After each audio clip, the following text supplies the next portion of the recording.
धर्मांतरण रैकेट का सरगना छांगुर जेल में है और उसकी तमाम साजिशों का लगातार खुलासा हो रहा है। उसकी काली करतूतों के साथ साथ उसके काले साम्राज्य का भी भंडाफोड़ हो गया है।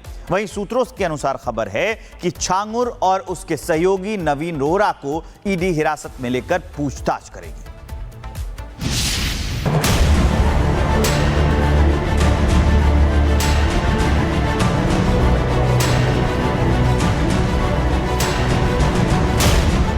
धर्मांतरण गैंग, छांगुर का विदेशी जाल।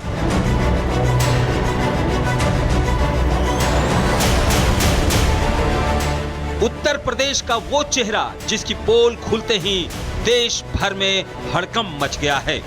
एटीएस की जांच में बड़ा खुलासा हुआ है।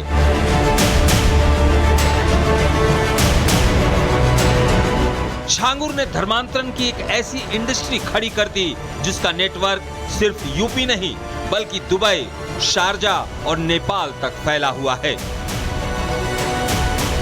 जांच में सामने आया कि नेपाल के रास्ते छांगुर के खाते में 300 करोड़ की विदेशी फंडिंग आई। दुबई से हवाला के जरिए करोड़ों रुपए भेजे गए और इन पैसों से यूपी में चल रहा था मजहब बदलने का गोरख धंधा। छांगुर की गिरफ्तारी के बाद उसके नापाक साजिश की लगातार पोल खुल रही है। छांगुर की जाल में फंसी महिलाएं अब खुलकर सामने आ रही हैं और नए नए खुलासे हो रहे हैं। छांगुर का कनेक्शन अब महाराजगंज से भी सामने आया है। महाराजगंज के नौतनवा में छांगुर कैसे धर्मांतरण का जाल बिछाता था, उसका खुलासा किया अबू उबैदा उर्फ बाके अंसारी ने। छांगुर सिर्फ धर्मांतरण का ही सरगना नहीं है, उसे अकूत संपत्ति जमा करने की भी चाहत थी और कई राज्यों में इसके काले साम्राज्य का खुलासा हुआ है। पीड़ित सुहेल अहमद खान ने खुलासा करते हुए बताया है कि छांगुर और उसके गैंग ने उतरौला में 100 बीघा जमीन हड़पी। मृतक की जमीन को हड़पने के लिए फर्जी दस्तावेज बनाए। नौकरानी रहबरी बेगम को मालकिन बनाकर जमीन हड़पी। रहबरी बेगम के 3 अलग अलग डेट ऑफ बर्थ मौजूद हैं। जमीन में हवाला का करीब 100 करोड़ लगाया गया। इस फर्जीवाड़े में छांगुर, नसरीन, तनवीर रजा और एजाज मुस्तफा शामिल थे। जो मजबूर परेशान रहते हैं इनको जो है एक नौकरानी को आगे करके हमारी मामा की पूरी ज़मीन को इन लोगों ने हड़प लिया है। कौन कौन था उसमें? उसमें एजाज मुस्तफ़ा चीती पूर्व प्रधान और तनवीर रजा, उसके बाद शहबाज, अजहरुद्दीन, ये रंकी बदलापुर थाना सादुल्ला नगर के हैं। और ये छांगुर और नीतू का इसमें क्या रोल रहा?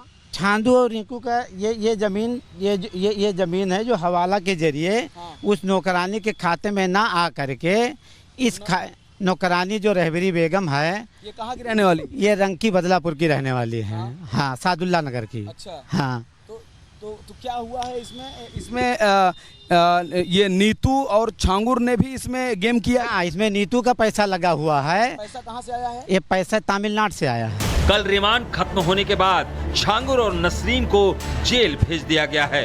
वहीं ईडी ने भी छांगुर के खिलाफ शिकंजा कसने की तैयारी शुरू कर दी है। सूत्रों के मुताबिक ईडी छांगुर और नवीन रोहरा को हिरासत में लेगी।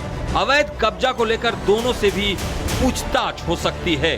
छांगुर के 5 विदेशी बैंक खातों की जांच होगी। ईडी ने हाल ही में छांगुर के खिलाफ ECIR दर्ज की थी। छांगुर और उसके सहयोगियों के खिलाफ मनी लॉन्ड्रिंग, विदेशी फंडिंग और धार्मिक उन्माद फैलाने के कई सबूत मिले हैं। ईडी और NIA भी जांच में जुड़ चुकी है। तो क्या ये धर्मांतरण की आड़ में आतंकी फंडिंग थी और इस साजिश के पीछे सिर्फ छांगुर ही है या छांगुर महज मोहरा है, असली खिलाड़ी कोई और? ऐसे कई अनसुलझे सवाल हैं जिसका खुलासा होना बाकी है। Bureau report, Republic Bharat.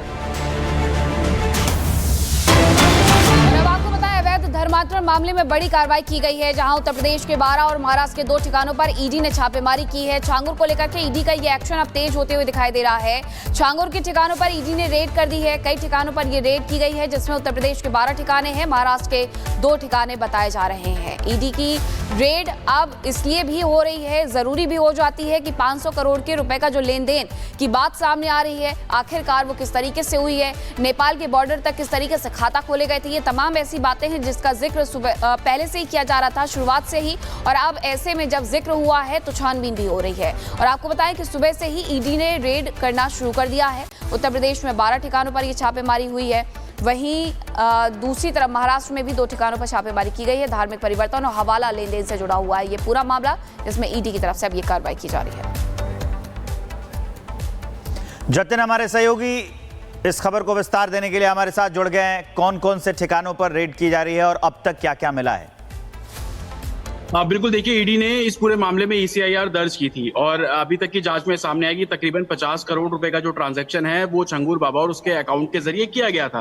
लेकिन सबसे महत्वपूर्ण बात, जो 7 दिन की कस्टडी ATS के पास थी, उसमें जो लीड्स मिली और ईडी जो अब इन खातों की जांच कर रही थी, तो पता लगा कि एक नवीन नाम का जो शख्स है, जो कि छंगूर बाबा के साथ ही गिरफ्तार हुआ था, उसके अकाउंट से शाहजहां नाम का एक शख्स जो कि मुंबई में था, 2 करोड़ रुपए ट्रांसफर किए गए। यही कारण है कि यूपी और तमाम इलाकों में 12 जगहों पर रेड है और मुंबई में 2 जगहों पर रेड है। और जो मुंबई में रेड है वो शाहजहां के घर में रेड है और शाहजहां से भी लगातार ईडी इस पूरे मामले में पूछताछ कर रही है। तो कहीं ना कहीं कल जिस तरीके से 5 बैंक अकाउंट जो कि विदेशों में थे उसके बारे में जानकारी मिली थी, शाहजहां के अकाउंट में जो 2 करोड़ रुपए ट्रांसफर किए गए वो किस बेसिस पर किए गए, नवीन के अकाउंट से किए गए, शाहजहां का उसके ऊपर क्या कहना है, तो तमाम ऐसी बातें जो कि अभी जांच का विषय है। कुल 14 जगहों पर रेड की जा रही है, जिसमें यूपी की 12 जगह है, महाराष्ट्र की 2 जगह है जहां पर रेड्स की जा रही है। लेकिन छांगुर बाबा को लेकर जिस तरीके से 100 करोड़ रुपए का साम्राज्य, मनी ट्रेल, हवाला का पैसा कैसे विदेशों से रूट किया जाता था, खासतौर पर दुबई और गल्फ इलाकों से जो पैसा रूट किया जाता था, उसको लेकर तमाम जो जानकारी है वो ईडी जुटा रही है। और यही कारण है कि ECIR दर्ज की गई।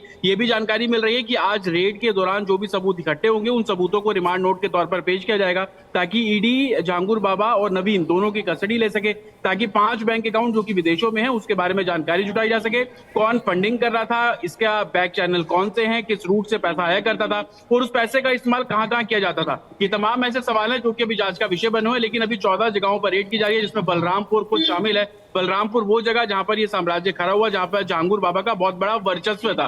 तो किस तरीके से पैसों को रूट किया जाता था, मनी ट्रेल को लेकर है। और यही कारण है कि इन तमाम जगहों पर रेड करके तमाम सबूत इकट्ठे किए जा रहे हैं, ताकि जब ईडी छांगुर बाबा और नवीन को कस्टडी मिलेगी तो संभवतः उसके बाद आगे क्या कुछ चीजें निकल कर आएंगी, वो एक आधार बनाया जाएगा। लेकिन शाहजहां जो कि मुंबई का एक नया किरदार इस पूरे मामले में सामने आया, जिससे पूछताछ की जा रही है, उसके खुलासे और उसके बैंक अकाउंट की ट्रांजैक्शन को लेकर आने वाले दिनों में और जो डिटेल्स है वो भी निकलती हुई नजर आएंगी। जी बिल्कुल, ये बड़ी जानकारी है कि किस तरीके से उत्तर प्रदेश में 12 ठिकानों पर रेड की गई है। लेकिन इसके अलावा क्या अभी और भी ऐसी कोई जगह हो सकती है जिसमें रेड की जा सकती है जतिन? बिल्कुल, देखिए मीनाक्षी, सुबह 5 बजे से ये रेड का सिलसिला शुरू हुआ। हालांकि ईडी नहीं चाहती कि कोई भी लूपहोल निकले, और यही कारण था कि मुंबई में 2 जगह और यूपी में जो कुल 12 जगह है, वहां सभी जगह एक साथ ईडी की टीम पहुंची, ताकि किसी भी तरीके का कम्युनिकेशन ना हो सके। क्योंकि ATS जो भी इस पूरे मामले में इन्वेस्टिगेट कर रही है वो ईडी को लूप में रख रही है। जो भी जानकारी, चाहे वो फाइनेंशियल ट्रेल को लेकर हो, वो निकलकर सामने आ रही है, उसको ईडी के साथ साझा किया जा रहा है। कल आपने देखा 7 दिन की कस्टडी खत्म हुई, जुडिशियल कस्टडी में भेज दिया गया, क्योंकि ईडी की इन्वेस्टिगेशन अब इस पूरे मामले में आगे शुरू होती है कि कैसे 100 करोड़ रुपए का जो ट्रांजैक्शन है, 50 करोड़ जो अभी तक जांच के रडार में सामने है, जो अलग अलग चैनल से अलग अलग अकाउंट्स में ट्रांसफर किए गए, एमिरेट्स, दुबई, शारजा, UAE, इन सभी जगहों पर अलग अलग बैंक्स में ये अकाउंट खोले गए थे। जो इनिशियल जानकारी मिल रही है कि 2 अकाउंट एक्सिस बैंक में थे, एक HDFC बैंक में था, एक एमिरेट्स कॉर्पोरेट करके बैंक है उसमें अकाउंट था। इन अकाउंट्स में पैसा कौन डाल रहा था, वो पैसा भारत में किस चैनल्स के जरिए आता था, यही ईडी जांच कर रही है। तो यूपी में 12 जगह, महाराष्ट्र में 2 जगह एक साथ जो रेड है संभवतः यहाँ पर की गई है, ताकि इस पूरे मामले की जो जांच है वो की जा सके। अभी कुछ और समय का इंतजार करना होगा। थोड़ी देर में ईडी ऑफिशियली स्टेटमेंट इस पूरे मामले में जारी करेगी, ताकि आगे जो पैसा ट्रेल है उसके बारे में जो अहम सुराग है वो ईडी खंगालने की कोशिश कर रही है। जी, तो इसके साथ साथ जो इनके सहयोगी हैं उन पर भी एक्शन लेने की तैयारी हो रही है। तो क्या और भी कुछ लोग सामने आए हैं जिनका इस मनी ट्रेल में और जो अवैध पैसा है उसको लेकर नाम जुड़ा है?